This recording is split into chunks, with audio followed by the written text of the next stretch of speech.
بسم اللہ الرحمن الرحیم۔ السلام علیکم ناظرین۔ پاکستان اور ایران کے حوالے سے جو پچھلے 2 دنوں سے کشیدگی اب جنگ کی صورت اختیار کرتی جا رہی تھی، اس کے اندر ہوا کیا تھا بنیادی طور پہ وہ میں آپ کو آج کے ویلاگ میں اس پروگرام میں ضرور بتاؤں گا،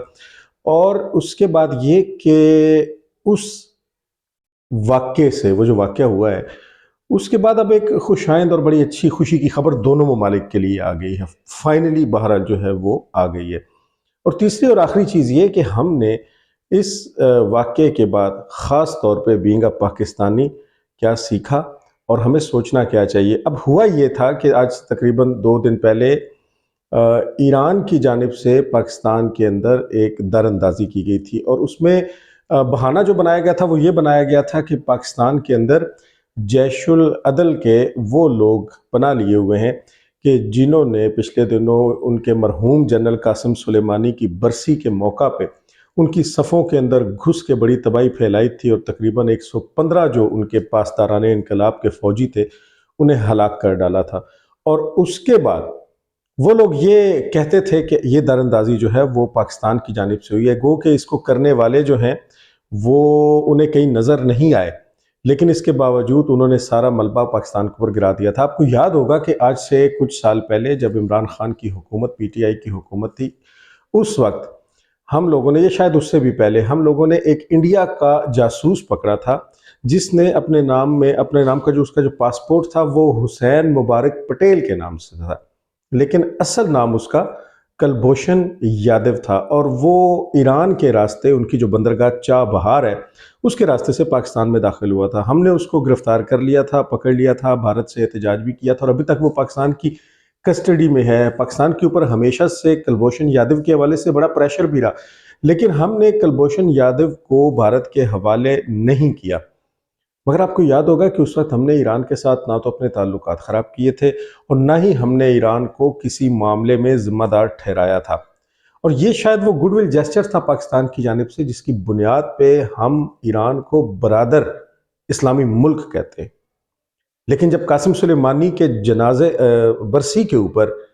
پاسداران انقلاب کی فوج کے اندر وہ دھماکے ہوئے اور ان کے کافی سادہ جو ان کے سپاہی ہیں، پاسداران انقلاب جو ہیں، وہ مر گئے، وہ موت کے گھاٹ اتر گئے، تو اس کے بعد انہوں نے سیدھا نہ صرف یہ پاکستان کے اوپر الزام لگایا بلکہ خود ہی اس کو سارٹ آؤٹ کرنے کی کوشش کی۔ اب پنجگور کا جو علاقہ ہے اس کے آگے پھر جھلمگسی ہے۔ پنجگور کے مضافات کے اندر ایک کچا مکان جس کے ساتھ ایک کچی مٹی کی بنی مسجد ہے۔ ویسے بھی اگر آپ اندرون بلوچستان کا سفر کریں، خیر اس کے 2 پہلو ہیں۔ خوبصورتی کے لحاظ سے تو یہ بندے کو بڑا بھلا معلوم ہوتا ہے، لیکن آج کے ترقی کے اس دور میں بھی وہاں کے لوگ ہماری حکومت کی ناکامیوں کی وجہ سے، جو بھی حکومت یہاں پہ آئی ہے، آج بھی مٹی کے انہی کچے گھروں میں رہنے پر مجبور ہے۔ تو ایک کچی سی عمارت تھی، کچا گھر تھا جس کے ساتھ مسجد تھی، اور مبینہ طور پہ اس گھر کے اندر اس امام مسجد کی فیملی تھی، جن میں شروع میں تو یہ بتایا گیا تھا کہ ایک بچہ تھا، لیکن اب مصدقہ خبر یہ آئی کہ اس میں 3 بچے تھے، اور ان کی اہلیہ بھی تھیں امام صاحب کی، اور امام صاحب جو ہے وہ خود بھی تھے، یعنی ان کا گھر تھا، ساتھ ہی مسجد تھی، وہ وہیں سے نماز پڑھانے کے لیے چلے جاتے تھے۔ چونکہ اس علاقے میں انٹرنیٹ سروس بھی نہیں ہے، وہاں پہ اس انداز سے موبائل کی تمام کمپنیز بھی اپنی خدمات فراہم نہیں کر رہی، اور میڈیا کا تو دور دور تک نشان ہی نہیں ہے۔ تو وہاں سے جو فوٹیجز آئی ہیں وہ وہاں کے مقامی لوگوں نے کسی نہ کسی طریقے سے بنا کے بھیجی ہیں۔ ایران نے اس کچے مکان کے اندر موجود ان غریب باسیوں کو، وہ جو امام صاحب اور ان کی فیملی اور ان کے معصوم بچے تھے، انہیں جیش العدل کے دہشت گرد سمجھا، اور اس کے بعد انہوں نے وہاں پہ میزائل داغا، جس کے نتیجے میں وہ تینوں بچے جو ہیں وہ شہید ہو گئے، اور شاید بڑوں میں سے بھی کوئی ایک شہادت ہوئی ہے۔ یہ خبر جب پاکستان تک پہنچی تو پورے پاکستان کے اندر ایک اضطراب کی سی کیفیت پیدا ہو گئی، جس میں غصہ اور دکھ دونوں کیفیات مشترکہ طور پہ شامل تھی کہ یار یہ ایران ہمارے ساتھ، ایران یہ کرے گا، وہ ایران کے جس کے آگے ہم سینہ تان کے کھڑے، اور وہ ہمارے پیچھے چھپتا ہے جب اس کے اوپر بیرونی پریشر آتا ہے، جو کہ خود پابندیوں کا شکار ہے، اور جس کا پاکستان کے علاوہ پوری دنیا کے اندر کوئی دوست نہیں ہے۔ اور کچھ ایسے دوست بھی ہمارے ہیں جن کے پاکستان کے اوپر بڑے احسانات ہیں، لیکن اس کے باوجود ہم ایران کے معاملے میں ان کی بھی نہیں سنتی، جیسے کہ سعودی عربیہ ہے، جیسے کہ قطر ہے، جیسے یو اے یا دیگر عرب ممالک ہیں جن کی ایران کے ساتھ شیعہ سنی کے مسئلے پہ نہیں بنتی۔ اور دوسری بات یہ کہ اگر اس طرح سے ہم اس بات کو من و ان تسلیم ہی کر لیں تو پھر کل کو تو کوئی بھی جرت کرے گا خدا نخواستہ اور وہ ہماری سرحدوں سے اندر گھس آئے گا اور وہاں سے وہ مارنا شروع کر دے گا۔ آپ کو یاد ہوگا ابھینندن کے کیس میں ہم نے انڈیا کا منہ توڑ کے رکھ دیا تھا۔ نہ صرف یہ، ہم نے اس کے 2 جہاز گرا دیے تھے، پاکستان نے 2 پائلٹس کو پکڑا تھا جن میں سے ایک مبینہ طور پہ اسرائیلی تھا جو آج بھی پاکستان کی کسٹڈی میں ہے، جبکہ دوسرا ابھینندن تھا جس کو اس وقت کی حکومت عمران احمد خان نیازی کی کہ جب ہمارے بہادر افواج نے اس کے جہاز کو گرا دیا، ان دونوں جہازوں کو گرا دیا اور ابھینندن مقامی آبادی نے اس کو پکڑ لیا۔ تو اب سوچنا چاہیے ان کے چاہنے والوں کو کہ جو فوج کو گالیاں دیتے ہیں اور عمران خان کو ایک مرشد پاک مانتے ہیں کہ فوج نے تو دشمن کو پکڑ لیا تھا لیکن اور ان کے جہاز بھی گرا دیے تھے اور اپنی سرزمین کے ایک ایک انچ کی حفاظت بھی کی تھی، لیکن خان صاحب نے اگلی شام ابھینندن کو بارڈر پہ دوبارہ انڈیا کے حوالے کر دیا۔ لیکن بہرحال یہ دوسرا موضوع ہو جائے گا۔ تو بڑی سنجیدگی سے سوچا گیا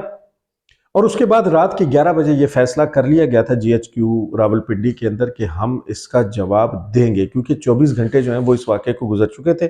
اور ان 24 گھنٹوں میں ایران کی جانب سے کوئی انسان کے بچوں والا جواب نہیں آیا تھا، بلکہ الٹا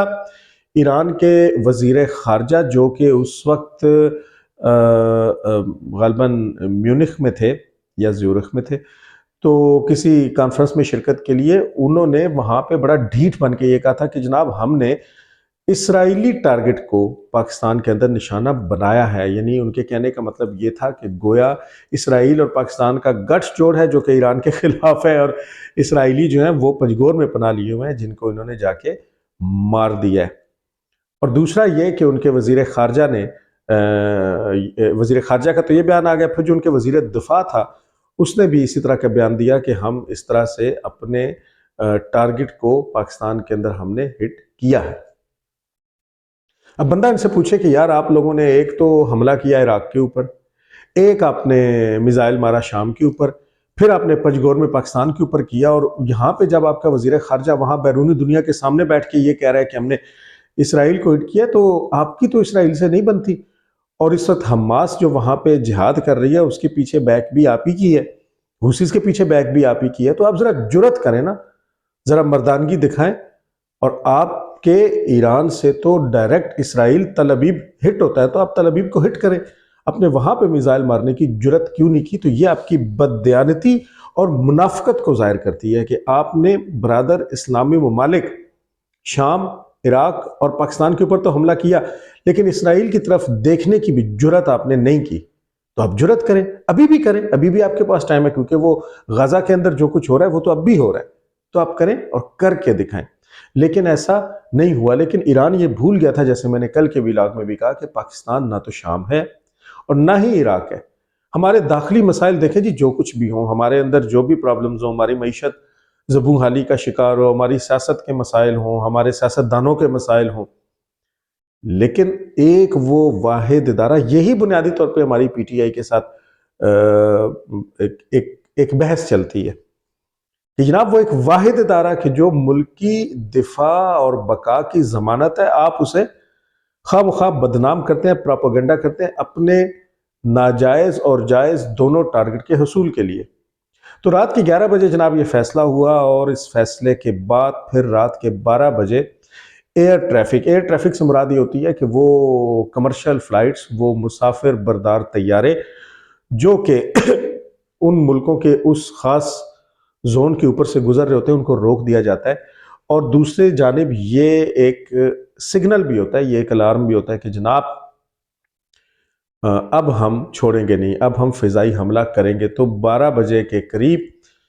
ایئر ٹریفک جو ہے اس کو معطل کر دیا گیا۔ جب ایسا ہو گیا تو اس کے بعد امریکہ اور سعودی عربیہ نے مکمل طور پہ پاکستان کی حمایت کا اعلان کر دیا، اور انہوں نے یہ آفیشلی اناؤنس کر دیا کہ اب پاکستان جو فضائی حملہ کرنے اور ایران کے اوپر حملہ کرنے جا رہا ہے وہ جسٹیفائیڈ ہے، کیونکہ پاکستان اپنے دفاع میں کر رہا ہے۔ یہ پنگا پہلے ایران نے لیا تھا، تو اب پاکستان اس کا حق رکھتا ہے. اس سے پاکستان کو ذرا مورل سپورٹ مزید مل گئی کہ اب دنیا جو ہے وہ اس معاملے میں ہمارے ساتھ، اور ایران جو ہے وہ اس سے خوف کا شکار ہوا. اس طرح سے خوف کا شکار ہوا کہ وہ جتنی بھی پوسٹیں اس 40-50 کلومیٹر کے علاقے میں ہیں جہاں پہ پاسداران انقلاب یا ایران کی جو جنرل فوج ہے وہ موجود ہے، ان کو یہ باقاعدہ حکم دے دیا گیا کہ آپ اپنی پوسٹیں چھوڑ کے واپس آنا شروع ہو جائیں اور جواب میں کچھ نہ کریں، کیونکہ اب پاکستان جو ہے وہ رکے گا نہیں اور وہ حملہ کرے گا. اور یوں وہ پاکستان کے جوابی حملے سے قبل ہی وہ پوسٹیں چھوڑ کے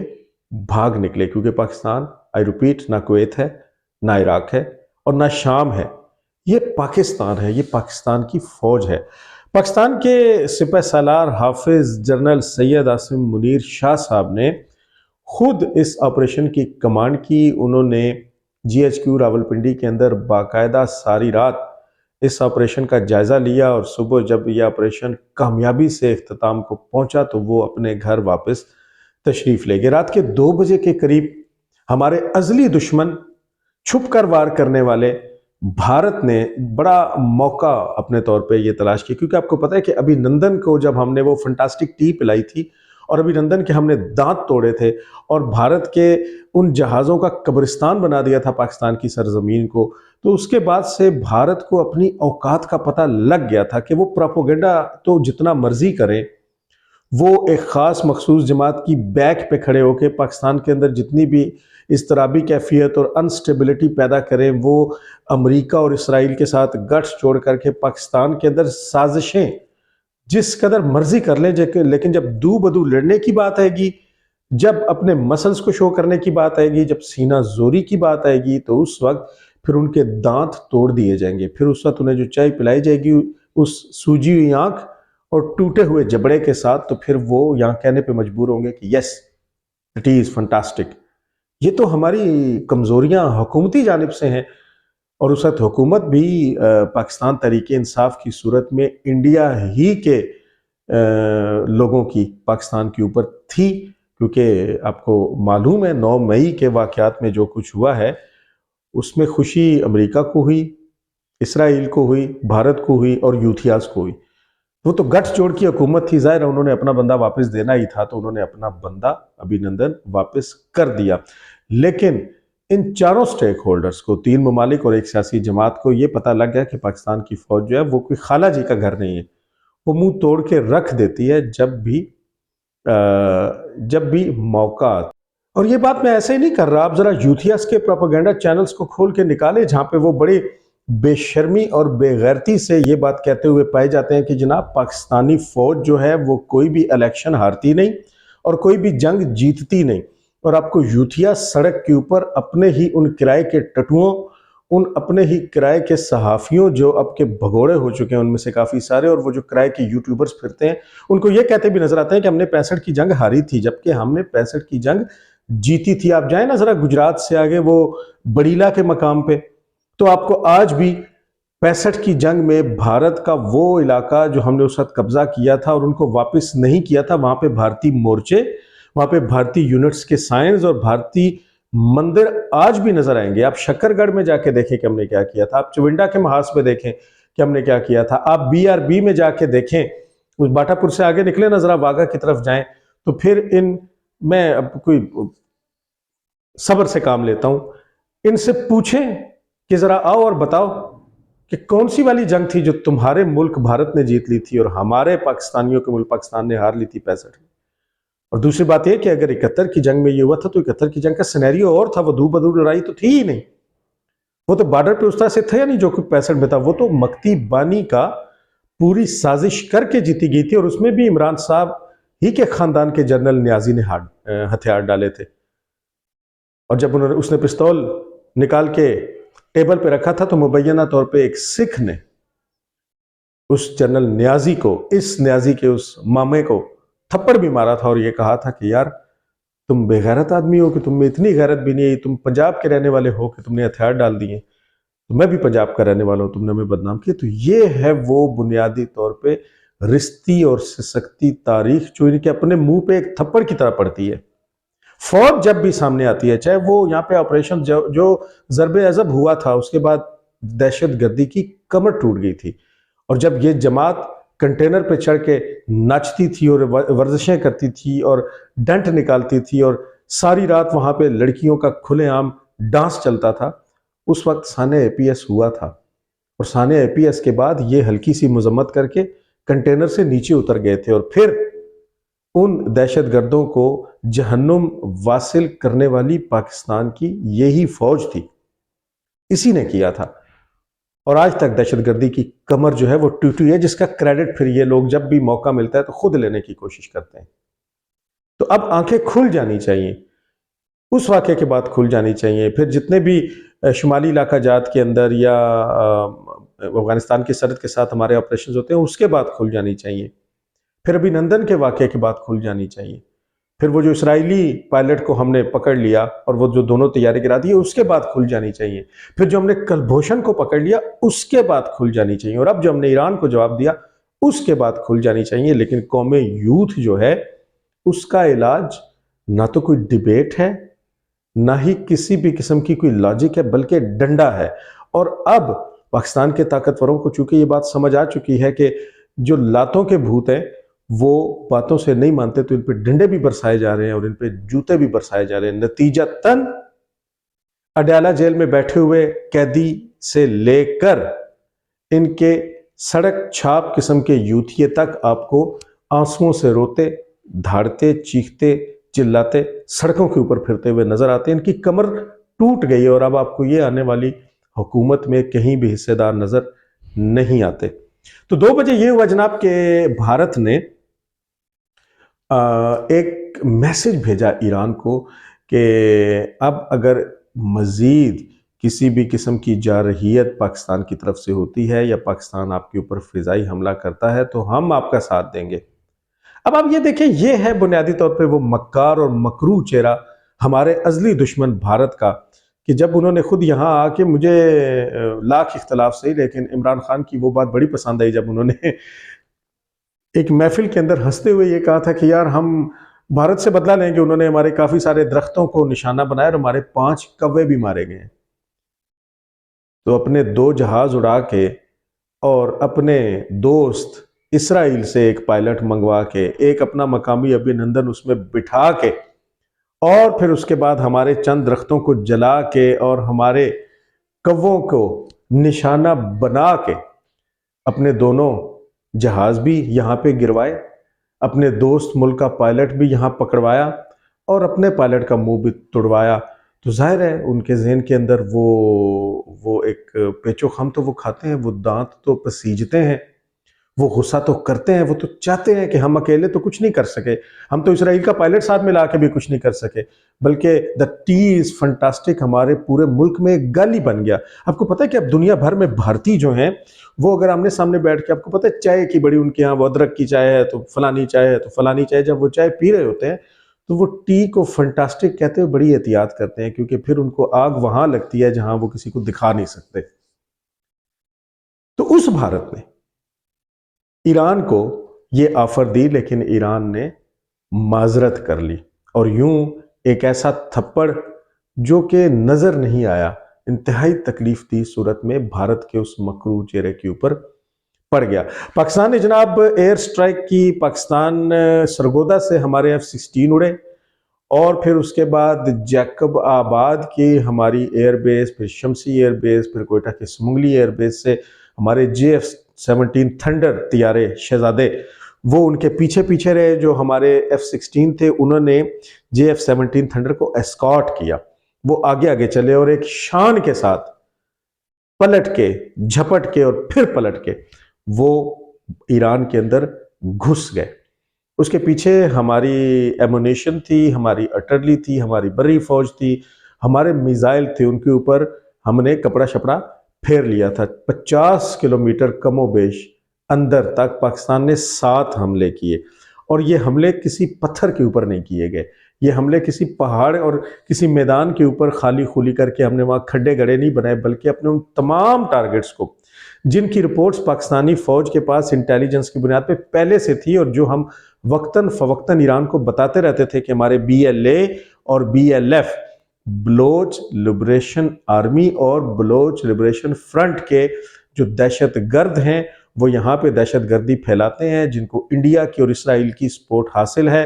اور جو پرو انڈین پرو اسرائیلین ہیں، اور اس کے بعد وہ آپ کی گود میں جا کے بیٹھ جاتے ہیں۔ آپ نے تو ہماری مسجد اور کچے مکان کے اوپر جو حملہ کیا تھا اس میں جیش العدل کا کوئی بندہ نہیں تھا، بلکہ وہاں تو ایک امام مسجد بیچارہ غریب اور اس کے 3 معصوم بچے تھے، اور اس کی وہ نحیف سی خاتون تھی، بیوی تھی، جو کہ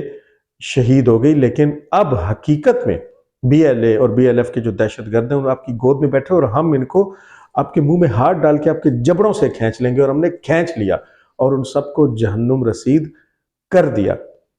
آفیشلی ایران نے جو رپورٹ کیا وہ یہ تھا جی کہ 9 غیر ملکی مارے گئے ہیں، لیکن ان کی تعداد 100 سے زیادہ بتائی جا رہی ہے۔ اور یوں پاکستان اپنے اس مشن کو مکمل کر کے صبح فجر کی اذان کے بعد اپنے ہاتھ جھاڑتا ہوا جنرل عاصم منیر کی قیادت میں اپنے اپنے گھروں میں جا کے سکون کی نیند سو گیا۔ اب کل تو چائنا کے بارے میں یہ بتایا جا رہا تھا کہ وہ بیچ میں ثالثی کا کردار ادا کر رہا ہے، لیکن اس کے بعد اب ایک اچھی بات یہ ہوئی کہ ایران کو اپنی اس حماقت اور غلطی کا احساس ہوا کہ جو انہوں نے خواہ مخواہ ایک ایسے بل میں ہاتھ ڈال لیا تھا جہاں سے ان کو کچھ نہیں ملنا تھا، بلکہ ان کے جسم میں زہر ہی اترنا تھا۔ تو اب ترکی نے اس میں بہت بڑا کردار ادا کیا، انہوں نے ثالثی کی جس کو دونوں ممالک نے قبول کیا۔ پاکستان نے تو ویسے ہی کہہ دیا کہ جناب ہم نے تو اپنے دفاع میں جا کے جوابی حملہ کیا ہے، پنگا تو انہوں نے لیا ہے۔ تو ایران نے بھی اس بات کی یقین دہانی کرا دی کہ مزید ایسی کوئی بات بھی نہیں ہوگی۔ نہ صرف یہ بلکہ اب دونوں ممالک میں سرکاری سطح پہ کسی بھی ہائی آفیشل کی جانب سے کوئی بھی زہر والے بیان جو ہے وہ نہیں دیا جائے گے۔ گویا رات کو 4 لوگوں کو شکست کا سامنا 4 سٹیک ہولڈرز کو کرنا پڑا۔ ایران کو کرنا پڑا جسے اپنی غلطی کا احساس ہوا، جو کہ ایک اچھی بات ہے۔ ایران ہمارا برادر اسلامی ملک ہے، اور عالم اسلام کی معروف ہستیاں چاہے وہ صحابہ کرام سے لے کر اہل البیت اور پھر اولیاء اللہ تک، وہ ایران کے اندر آسودہ خاک ہیں۔ ایران ہمارے لیے مقدس سرزمین ہے، تھی اور رہے گی، لیکن اس حماقت کا جواب ان کو مل گیا۔ انڈیا اور اسرائیل کو منہ کی کھانی پڑی، اور پاکستان تحریک انصاف کے وہ بگوڑے قسم کے لوگ جن میں وجاہت سعید خان، جس میں اوریا مقبول جان، جس میں آفتاب اقبال، جس میں محیط پیرزادہ، جس میں صابر شاکر، جس میں شہباز گل، جس میں حیدر مہدی، جس میں عادل راجہ، ان سب میں اگر غیرت ہو تو یہ ڈوب کے مر جائیں، یہ غدار وطن ڈوب کے مر جائیں۔ تو اچھی بات یہ ہے جو میں نے آپ کو پروگرام کے شروع میں کہا کہ اب اس جنگ کا اختتام ہو گیا، اور اب چائنا کے وزیر خارجہ جو ہیں وہ اگلے 1-2 دن میں پہلے ایران اور پھر پاکستان، یا پہلے پاکستان اور پھر ایران جائیں گے، اور ہمارے وہ جو سفارتی تعلقات جو ہم نے منقطع کر دیے اور ان کے سفیر کو نکال کے اپنے سفیر کو بلا لیا، وہ انشاءاللہ بحال ہو جائیں گے۔ اور نصیحت ہم نے کیا پکڑی؟ یہ جو رات کو جہاز گئے، یہ جو ہمارے پرندے اڑے، یہ جن پہ جناب رسول کریم صلی اللہ علیہ وآلہ وسلم کی نظر کرم ہے، یہ ریاست مدینہ کے بعد اسلام کے نام پہ بنا ہوا دنیا کا دوسرا ملک ہے، دوسری ریاست ہے۔ اس کے شاہین وہ مجاہدین اسلام جب رات کو ان جدید طیاروں کو لے کے اڑے تو آج ہم بڑا سینہ تان کے اور فخر سے دنیا بھر میں کھڑے ہو گئے، اور آج ہماری دھاک بیٹھ گئی ہے، اور آج اسرائیل، امریکہ اور بھارت کو بھی منہ کی کھانی پڑی، اور ہم نے وہاں پہ باقاعدہ وار تھیٹر کو پیش کیا ہے، ہم نے کر کے دکھایا ہے۔ تو ہم نے بتا دیا ہے کہ یہ جو پروپیگنڈا ہے کہ یہ جنگ نہیں جیتتے، ان کے منہ پہ پڑی ہے۔ اور دوسری بات یہ کہ یہ وہی جہاز تھے، یہ وہی جہاز تھے جن کے ماڈل کو 9 مئی کے دہشت گردوں نے جلا دیا تھا، یہ وہی فوجی تھے کہ جن میں سے شہید ہو جانے والوں کے مجسموں کو 9 مئی کے دہشت گردوں نے توڑ دیا تھا، اور یہ وہی اللہ کے سپاہی تھے کہ جن کے اوپر ڈنڈے اور جوتے 9 مئی کے دہشت گردوں نے برسائے تھے۔ سوچنا صرف ہمارا کام نہیں، سوچنا آپ سب کا بھی کام ہے۔ اگلی ویڈیو میں انشاءاللہ آپ سے دوبارہ ملاقات ہوگی۔